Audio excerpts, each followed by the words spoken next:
Que yo le estaba haciendo es cómo empezó su carrera como torero. Bueno, yo nací en una familia de aficionados taurinos. Mi papá era arquitecto, mi mamá ayudante de arquitectura, mis hermanos mayores también arquitectos, pero yo crecí con eso porque mi papá nos llevaba a toros desde que yo tenía 4 años, a todas las corridas, íbamos a todas las corridas aquí en Medellín, íbamos a toros en Manizales, en Cartagena, y yo crecí con eso, era el pan de cada día en mi casa. En mi casa no se hablaba de fútbol o de arte, de música, no, todo el tiempo de toros. Cuando yo tenía 12 años, mi papá nos llevó a una excursión a México. En la excursión tenía programada una visita a un restaurante que se llamaba El Cortijo de la Morera en Texcoco, ahí muy cerca del Distrito Federal. Ese restaurante era muy particular porque tenía un ruedo y alrededor del ruedo mesas donde se sentaban pues los turistas, los comensales, y soltaban unas vaquillas y le preguntaban al comensal o al turista si querían torear las vaquillas. Cuando hicieron esa pregunta yo no lo pensé dos veces y yo dije que sí, yo tenía 12 años. Me tiré al ruedo y cogí la muleta y de alguna manera, de tanto haber visto todo desde tan pequeño, digamos que se me dio bastante natural el asunto, le pegué buenos pases a esa vaquilla, inclusive la gente de la excursión decía que yo porque no era torero, que porque no me hacía torero. Estamos hablando de los años 80, empezando los años 80, en donde no, digamos que no había rechazo a la actividad taurina como lo hay hoy en día, ni siquiera existía el movimiento antitaurinos. La feria taurina era todo un acontecimiento social y la gente quería estar con los toreros, tomarse fotos con los toreros, bueno, etc. Total, yo regresé de México ya pues, con ese veneno en la sangre que yo tenía que ser torero. Y empecé a volarme del colegio. Yo estudiaba en la Universidad Pontificia Bolivariana, en el bachillerato de la Bolivariana, y no era un colegio de puertas cerradas, entonces uno en los descansos o en el recreo uno se podía salir. Y yo me iba para la Plaza de Toros, que quedaba ahí muy cerca, a entrenar y de una manera muy empírica empezar pues a perfeccionar esa técnica de torear. Y ahí me metí, ya más adelante empecé a torear festivales, a ir a las ganaderías a torear en tentaderos.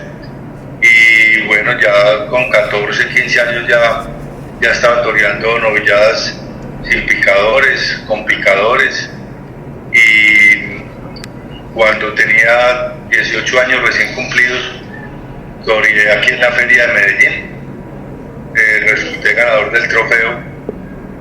Y eso sirvió para que el apoderado de un torero español muy amigo mío que se llamaba José Cubero El Gillo, que lo mató un toro 10 meses después de mi percance, decidiera llevarme a torear a España. Y allí toreé en 22 oportunidades hasta ese día en que en la Plaza de Toros, que lleva por nombre mi propio apellido, un toro de nombre Terciopelo, me cogió por la pierna izquierda, me tiró por los aires. Cuando venía cayendo me volví a enganchar y ya en la caída me partí la quinta vértebra cervical, tuve también trauma craneoencefálico leve, lesión medular completa y un diagnóstico contundente que no podía volver a caminar. Mi carrera taurina duró entre los 12 y los 18 años. A ir a las ganaderías a torear en tentaderos y bueno, ya con 14, 15 años ya estaba toreando novilladas sin picadores, con picadores. Y cuando tenía 18 años recién cumplidos, toreé aquí en la feria de Medellín. Resulté ganador del trofeo.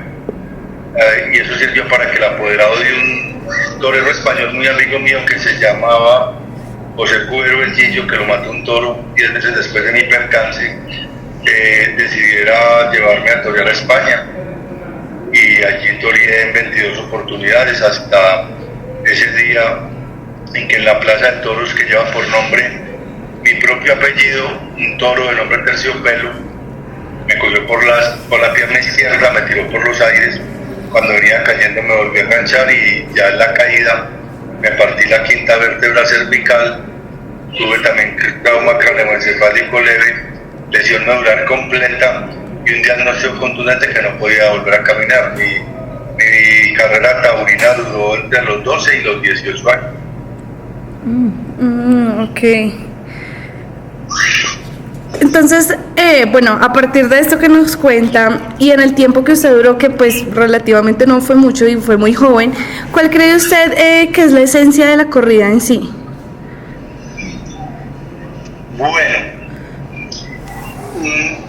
eso depende mucho de cómo se analiza y quién lo analiza. Si usted lo analiza como un taurino, usted puede afirmar que es la lidia de un toro de lidia, el encuentro entre un humano y un toro para burlar el toro, hacer de eso un espectáculo y matar el toro. Y según le vaya bien en esos dos procesos, será premiado. Ese puede ser un análisis muy en frío de lo que puede pensar un taurino.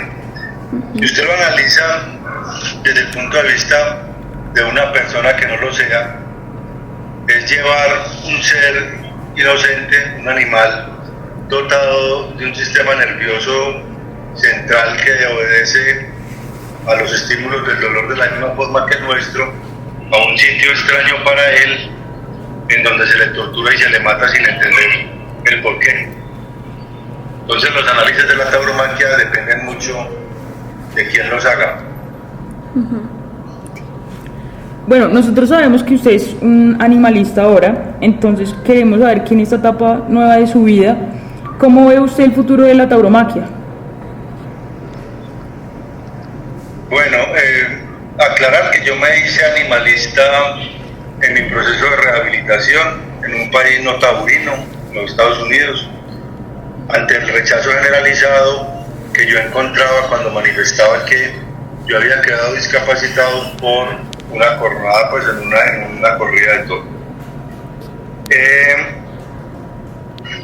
El futuro de la tauromaquia es bastante oscuro para los taurinos por una razón muy sencilla. Hasta antes de la primera mitad del siglo pasado existían 17 países taurinos. Se daban toros en casi todo Centroamérica, se daban toros en Uruguay, se daban toros en Argentina, norte de Argentina, se daban toros en Bolivia, e inclusive Chile, y ya no quedan sino 8 países taurinos. Si usted también analiza la reducción que han tenido el número de festejos, pongamos el ejemplo de Colombia. La Feria Taurina de Cartagena de Indias de los años 70 y 80 eran de 8, 9, 10 corridas de toros. Escasamente están dando una. La Feria Taurina de Medellín en los años 80 era de 12 corridas. Este año dieron 4. Se reducen los festejos y se reduce también la asistencia a la plaza. En España también se reducen mucho los festejos. Antes un torero de élite podía llegar a torear más de 100 corridas al año. Hoy en día el que toree más de 40 se le puede dar por muy bien servido. Entonces, yo creo que es un espectáculo que se quedó anclado en el tiempo, que tiene un rechazo, sobre todo en la juventud, inmenso por el tema de la crueldad con los animales, y no creo que en nuestro país dure más de 10 años. Y eso que dependiendo de lo que se haga con la nueva sentencia de la Corte Constitucional. Y en España le pondré 20 a 30 años máximo a las corridas de toros.